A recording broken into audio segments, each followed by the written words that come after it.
اللہ رب کریم فرمائی اے زما محبوبہ ستا ذکر مادا سے اوچت پڑلو چزم کے خلق ما یادوی را سر بتا یادوی چ آسمان خلق ما یادوی را سر بتا یادوی چ جنت خلق ما یادوی را سر وستا یادوی ورفعنا لک ذکرک کہے سایہ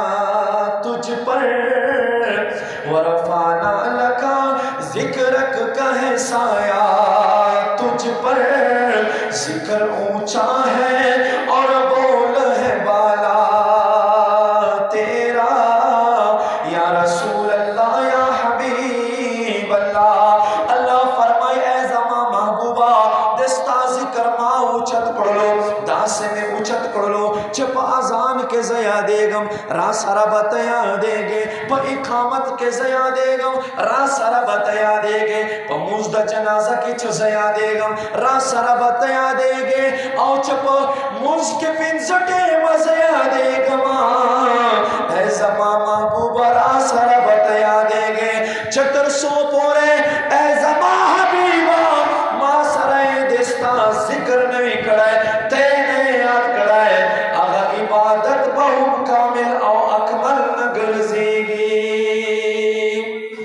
ورفعنا لکا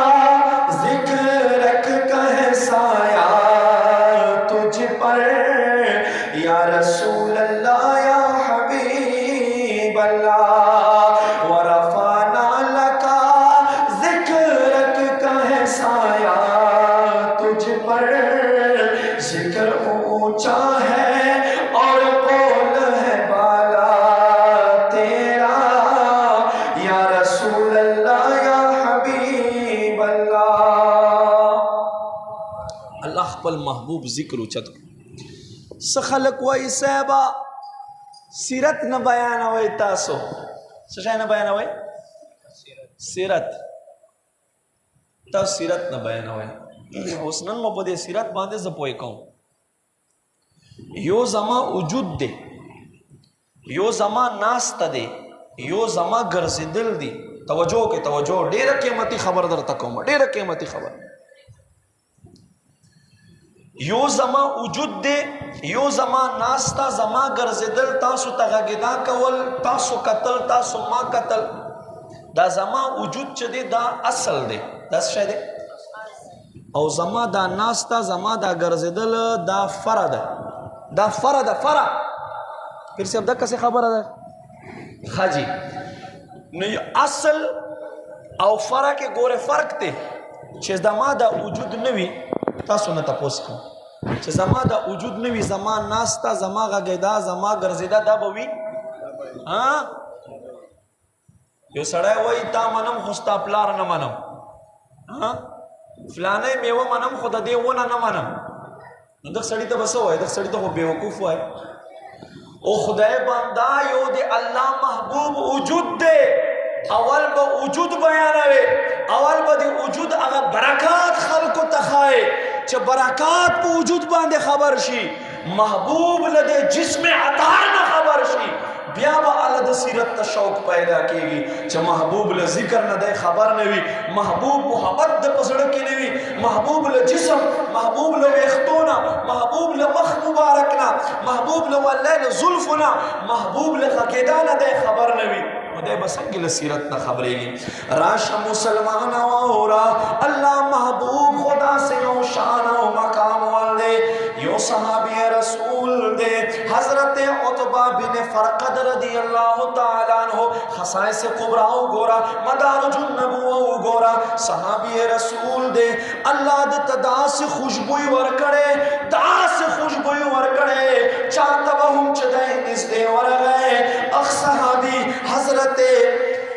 حضرت عطبہ بن فرقد لدے خوشبوئی نبدا انسان حیران شلو توجہ مشتا دتا سلور خز خدای ور کڑوے سو خزے وے سلور دا خز خپل منس کے عزت دیر زیاد کئی سلور خز اللہ ور کڑوے نو ہر وی خز بچدای کور تراتلو کوشش کولو چ دا سے خوشبوئی ولگاو ما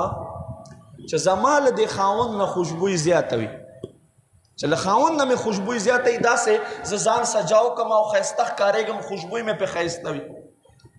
خو کله به هم چې حضرت عتبہ بن فرقد رضی الله تعالی عنہ کور ته رادننه شو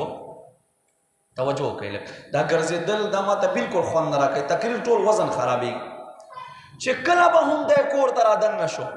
نو څلور واړو بیبیانو له خوشبوئی نه به د ده خوشبوئی ښایسته وه سبحان الله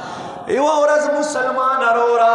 حضرت عتبہ بن فرقد ته څلور واړه بیبیانې راغې کېنستې وایي ای زمونږ مالکه ای زمونږ خاونده ای زمونږ سرداره مونږ ته ته دا ووایه دا ته څنګه خوشبوئی استعمالوې مونږ دا کوشش وي چې زمونږ خوشبوئی زمونږ حسن په تا باندې زیات وګرځېږي خو زمونږ خوشبوئی په تا خوشبوئی نه غالبه کېږي ای زمونږ سرداره ته مونږ ته دا ووایه چې دا ته کومه خوشبوئی لګوې صحابې رسول ورته وایي ای زما بیبیانو الله په ذات مې د قسم وي زه هېڅ قسمه خوشبوئی نه استعمالوم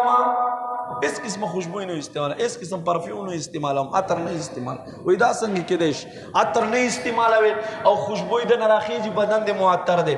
صحابی رسول واورا حضرت عتبہ بن فرقد ورته فرمایي ای زما بیبیانو ډېره وخت خبره ده زه بیمار شوم او د کل بدن باندې مې له دې بیمارۍ سره سپینې سپینې دانې راوختلې بس په ورځو کې یوه ورځ وه زما قسمت راویښ شو الله محبوب تشریف راوړلو مدینه سردار تشریف راوړلو ما جانان سردار تشریف راوړلو واللیل زلف والآقام تشریف راوړلو محبوب زکینا ولما ما ته وې څه چل دی ما ورته وې قربان بیمار یم دا دانې را باندې ختې دي وای محبوب مې دا خپل لاسونه داسې ونیولل او خپل لاسو ته څه ور ووې بیا یې شف پې باندې وکړلو هغې نه بعد فدلک یده نبی علیه السلام خپل لاسونه ومږل او هغه لاسونه مبارک محبوب په